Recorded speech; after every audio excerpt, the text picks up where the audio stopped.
طلسم ہوش ربا ایک کبھی نہ ختم ہونے والا ذخیرہ ہے۔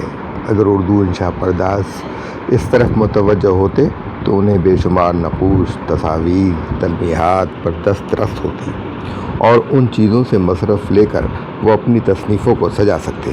ہر زبان میں اساطیر اور داستانوں کا ایک ذخیرہ ہوتا ہے۔ شعراء اور انشا پرداز اس ذخیرہ کی قیمتی چیزوں کو اپنے تصرف میں لاتے ہیں۔ قدیم داستانوں، اعتقادوں سے عقبی زمین کا مصرف لیتے ہیں، انہیں نئے رنگ میں پیش کرتے ہیں اور بے شمار نقوش اور تشبیہوں سے اپنی عبارت کے حسن میں اضافہ کرتے ہیں۔ یونانی اساطیر، یونانی دیوتاؤں اور دیویوں اور ان کی دلچسپ کہانیوں کا اثر ہر ادب میں نمایاں ہے۔ اردو میں داستان امیر حمزہ اور خصوصاً طلسم ہوش ربا سے یہی مصرف لیا جا سکتا ہے۔ اگر مصرف لیا جاتا تو پھر اردو ادب اور اردو زبان میں ایک جان پڑ جاتی، لیکن اردو ادب میں داستان امیر حمزہ سے گویا بالکل عدم واقفیت ظاہر ہوتی ہے۔ شاید کہیں ایک آدھ مثال مل جائے۔